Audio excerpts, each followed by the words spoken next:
The studio lights blazed down on the sleek, modern set of The Progressive Hour, a popular political talk show that thrived on controversy and confrontation. Samantha Reed, the host, sat poised behind her glass desk, her perfectly coiffed hair catching the light, her piercing gaze fixed on her guest. Across from her, J.D. Vance settled into the plush chair, his posture calm but his eyes sharp, betraying a man who'd faced scrutiny before and come out standing. Vance was no stranger to the public eye. His memoir, Hillbilly Elegy, had catapulted him from an Ohio-bred author to a polarizing political figure, now a U.S. senator with a reputation for defending the working class and, more recently, aligning himself with former President Trump. Samantha, with her unabashed liberal stance and a knack for cutting commentary, had built her career on dismantling guests like him. The audience, a mix of eager fans and skeptical onlookers, buzzed with anticipation, their murmurs filling the air like static before a storm. Tonight wasn't just another episode. It was a collision of worlds waiting to ignite. "So, Mr. Vance, tell me," Samantha began, her voice smooth yet laced with a biting edge, leaning forward as if to pounce, "do you really believe that Trump supporters are the backbone of America? Or are they just clinging to a past that's never coming back?" Her lips curled into a faint, smug smile, and a ripple of laughter spread through the crowd. Vance shifted slightly in his seat, a flicker of irritation crossing his face before he masked it with a steady gaze. He'd known this was coming. Samantha's provocative openings were her signature, but the way her words landed, sharp and dismissive, stirred something deeper in him. This wasn't just a debate about politics. It was about the people he'd grown up with, the ones he'd fought to understand and represent. The air in the studio thickened, charged with the promise of a battle neither side intended to lose. The studio lights flared back to life after the break, bathing Vance and Samantha in a harsh glow that seemed to sharpen the edges of their confrontation. Vance adjusted his posture slightly, loosening his grip on the armrest as he watched Samantha shuffle her notes with deliberate precision, her fingers moving like she was organizing ammunition rather than paper. He could tell she'd used the pause to regroup, to recalibrate her approach after his last push had thrown her off balance, and he braced himself for whatever she'd lob at him next. The audience settled into their seats, their murmurs fading into an expectant hush, the air thick with the unspoken question of who would draw blood first in this round. Samantha looked up, her eyes locking onto his with a glint that suggested she'd found her angle, and when she spoke, her voice carried a calculated calm designed to unsettle rather than soothe. "Welcome back, everyone. We're here with J.D. Vance, who's been making an impassioned case for the Trump supporters he claims have been left behind by the system. But J.D., let's cut through the sentimentality for a moment and talk specifics, because I'm still waiting to hear how amplifying their frustration translates into tangible solutions for the people you say you care about so much." Vance felt the familiar surge of adrenaline, the kind that came from being cornered but not defeated, and he leaned forward just enough to signal he wasn't backing down from the challenge she'd thrown at him. "I'm glad you want specifics, Samantha, because I've got plenty, though I doubt you'll like them any more than you liked the stories I told earlier," he said, his tone even but laced with a quiet defiance that made a few audience members shift in their seats. "You want to know what helps people? How about bringing back jobs that don't require a 4-year degree from a college most can't afford? Jobs in trades, in energy, in infrastructure, because not everyone's cut out for the tech economy you seem to think is the only future worth having. How about fixing a healthcare system that bankrupts families when they're already down, instead of pretending more bureaucracy is the answer? Or maybe securing a border so communities aren't flooded with drugs that kill kids before they've even had a chance to figure out who they are." These aren't just talking points, they're what I've heard from people who feel like their government stopped caring about them a long time ago. He paused, letting his words settle, and caught the flicker of a nod from a woman in the front row, her expression tight with something that looked like recognition.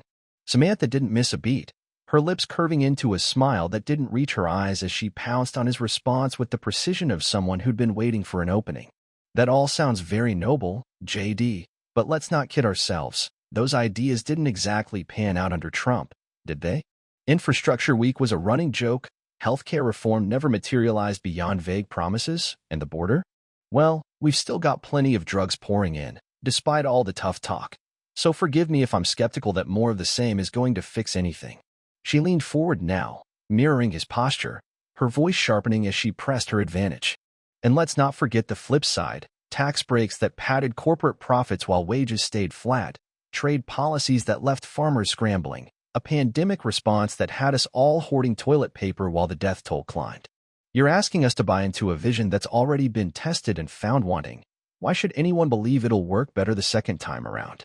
A ripple of agreement moved through parts of the audience, heads bobbing as her words landed, and Vance could feel the room tilting slightly, the momentum shifting under her calculated barrage. He didn't flinch, though his mind raced to navigate the minefield she'd laid out, knowing that a misstep could let her frame the narrative for good. You're right about one thing, Samantha, things didn't get fixed overnight. And I'm not here to pretend they did, but you're cherry-picking the record to fit your story, and that's not the whole picture, he said. His voice steady but carrying a heat that hadn't been there before. Trump's administration brought back over 500,000 manufacturing jobs before the pandemic hit, jobs that mattered to people who'd been told their skills were obsolete. The tax cuts? They doubled the standard deduction, put money back in the pockets of working families, not just CEOs, and I've met those families, heard what that extra breathing room meant to them.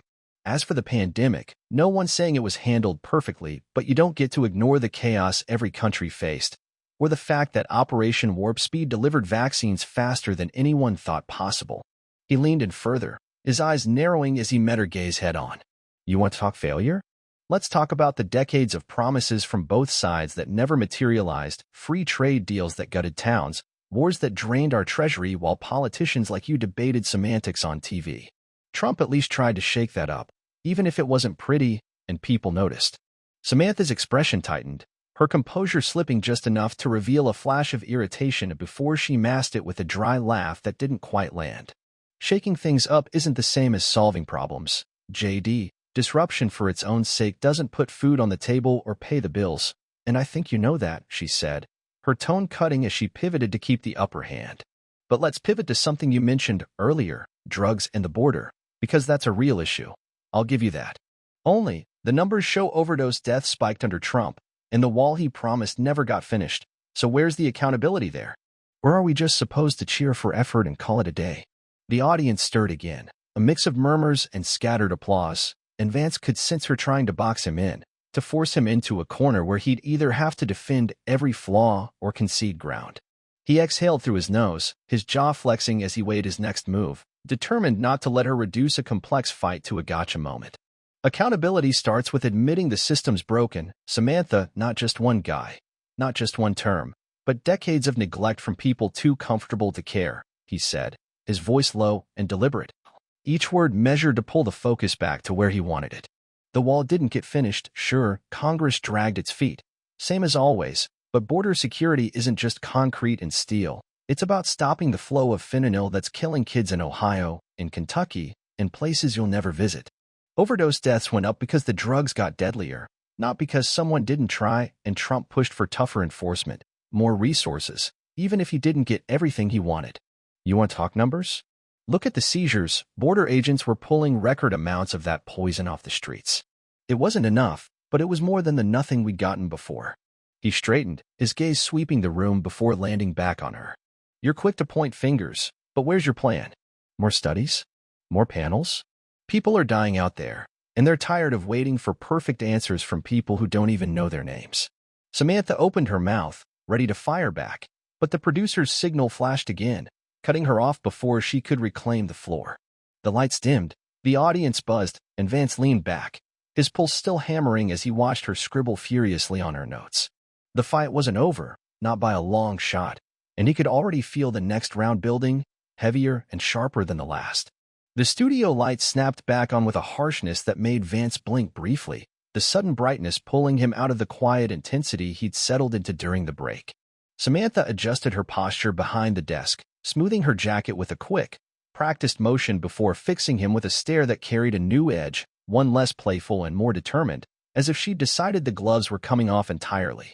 The audience, sensing the shift, leaned forward in their seats, their earlier restlessness replaced by a focused silence that hung heavy over the room, broken only by the faint hum of the cameras tracking every move. Vance could feel the weight of their attention pressing against him, a mix of curiosity and judgment, and he straightened slightly, his hands resting loosely on his knees as he waited for her to make her play. Samantha didn't disappoint. She leaned forward, her voice dropping into a lower register that somehow managed to sound both conversational and accusatory, drawing the crowd in like she was about to share a secret they weren't supposed to hear. We're back with Senator J.D. Vance, who's been giving us quite the defense of Trump's legacy tonight. But I want to shift gears a little, J.D., because there's something I've been dying to ask since we started this conversation, and I think our viewers deserve to hear it straight from you. Vance tilted his head just enough to signal he was listening, his expression calm, but his mind racing to anticipate where she was steering this, knowing she wouldn't pivot unless she thought she had something sharp to wield.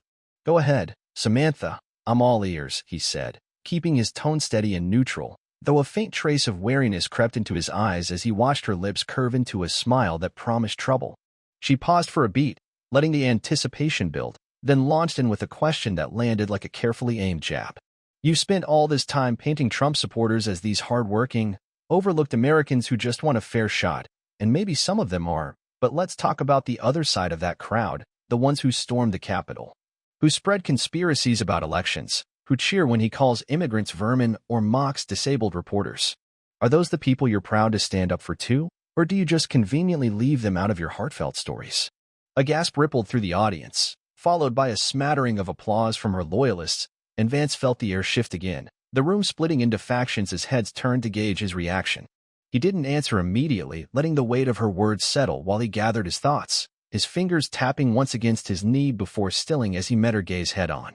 You're good at this, Samantha, taking a complicated group of people and boiling them down to the worst moments you can find on a highlight reel. But I'm not here to dodge the hard stuff, so let's unpack it, he said, his voice firm and deliberate, carrying a quiet intensity that made the audience lean in despite themselves.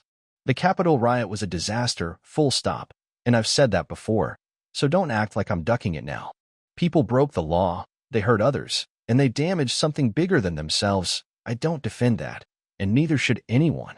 But you don't get to pretend that's the whole picture of millions of people, because it's not. They're not all rioters or conspiracy nuts, and you know it. Most of them are folks who feel like the country they grew up in doesn't give a damn about them anymore, who see their kids struggling with bills or addiction or schools that don't teach them anything useful. They're angry, sure, sometimes too angry, but that doesn't make them monsters, it makes them human. He paused, his eyes flicking to the audience, catching a man in the back row nodding slowly, his arms crossed but his face softening. Samantha didn't relent, her expression hardening as she seized on his pause to drive her point deeper, her voice rising just enough to keep the tension taut. Human or not, J.D., anger doesn't excuse what we saw. People died that day, democracy took a hit, and Trump egged it on with every speech about fighting like hell. So how do you square that with this noble image you're trying to sell us? She asked, her hands spreading slightly as if inviting him to step into a trap she'd already sprung. The audience murmured again, a mix of agreement and unease, and Vance could feel the heat building under his collar, not from fear but from the realization that this was the moment where everything could unravel or turn. He took a slow breath, his jaw tightening briefly before he spoke, his words measured but carrying a raw edge that hadn't surfaced until now. I don't square it, Samantha. I call it what it was, a mistake, a breaking point, something that never should have happened. Trump's words lit a fuse, and he owns that. But so do the years of neglect that piled up the kindling, from leaders who ignored those folks until they were screaming to be heard. You want to pin it all on one man, one day, because it's easier than asking why so many felt that desperate in the first place. Her eyes narrowed, sensing an opening, and she leaned in closer, her tone sharpening as she pressed him further, unwilling to let him redirect the spotlight. So what's your answer? Then more rallies, more division, more of the same chaos we've already lived through? Because that's what those supporters keep voting for. And you're out here carrying their flag like it's some kind of redemption story, she said, her words slicing through the air with a precision that drew a few sharp inhales from the crowd. Vance didn't flinch, but his posture stiffened, his hands clasping together as he leaned forward to meet her challenge, his voice dropping low and steady, each syllable weighted with conviction. No, Samantha, it's not about more chaos. It's about giving people a reason to believe again, something concrete they can build on instead of just tearing down. I've seen what happens when you leave them with nothing. Despair festers, resentment grows, and yeah, sometimes it explodes. My answer's fighting for them the right way. Jobs they can live on, schools that don't fail their kids, a system that doesn't spit in their face every chance it gets. That's not a flag, that's a lifeline.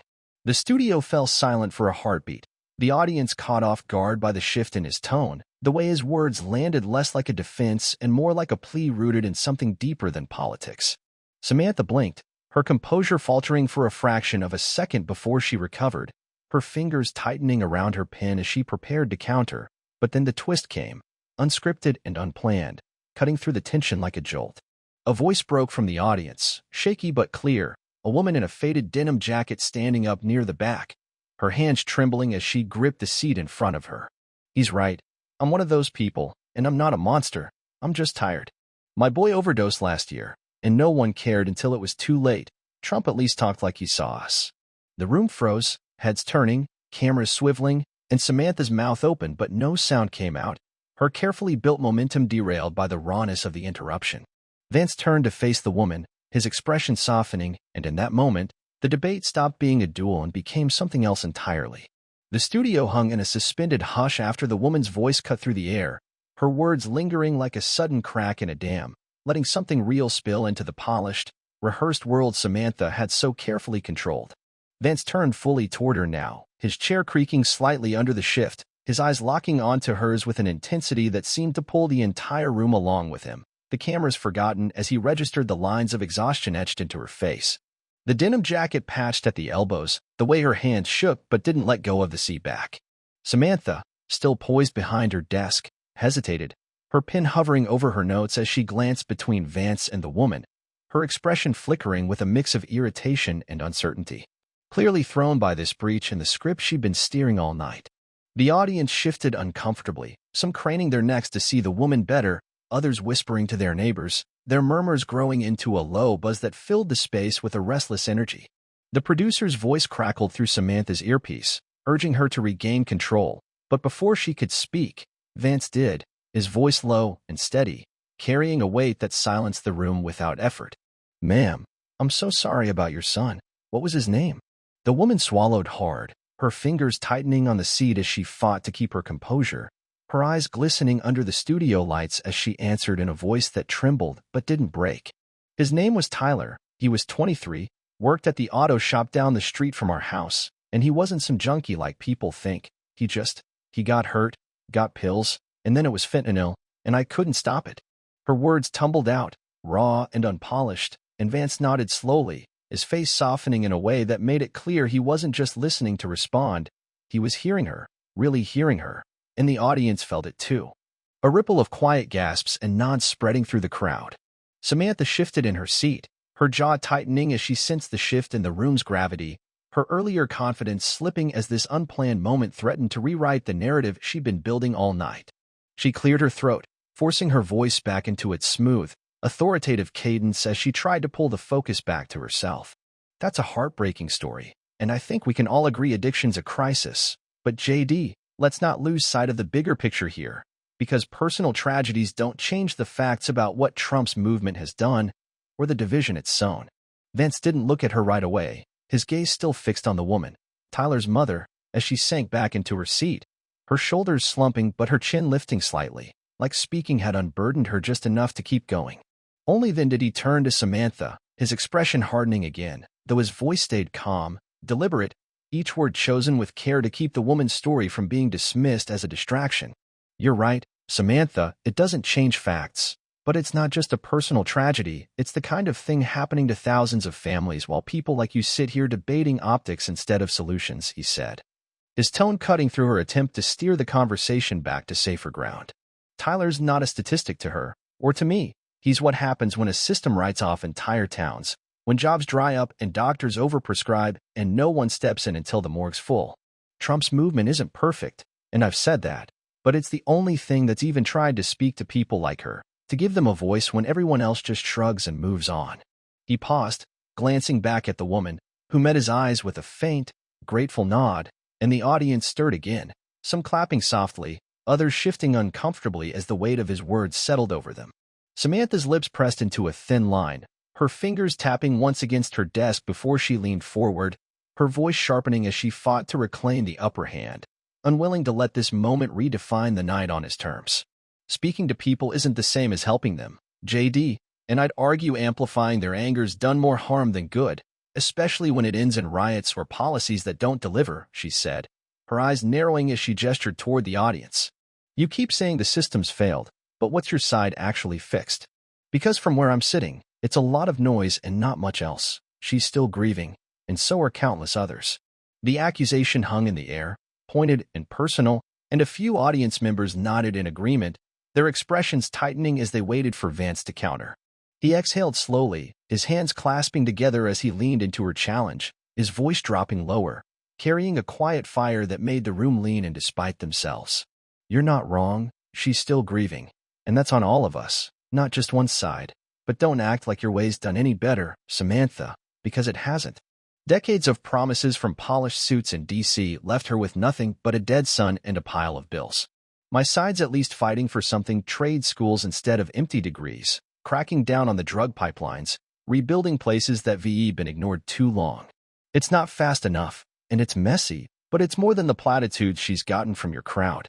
The woman in the denim jacket straightened in her seat, her eyes flicking between them, and for a moment, it was like she'd become the third voice in the room, her presence shifting the debate into something more human than either had intended. Samantha opened her mouth to respond, but the producer's signal flashed again, cutting her off as the lights dimmed for the final break, leaving the audience buzzing with a mix of awe and unease. When the cameras stopped rolling, Vance stood, ignoring the crew's chatter as he stepped off the set and walked toward the woman, crouching beside her seat as he spoke quietly, his words lost to the noise but his gesture clear. He handed her a card, squeezing her shoulder briefly before stepping back.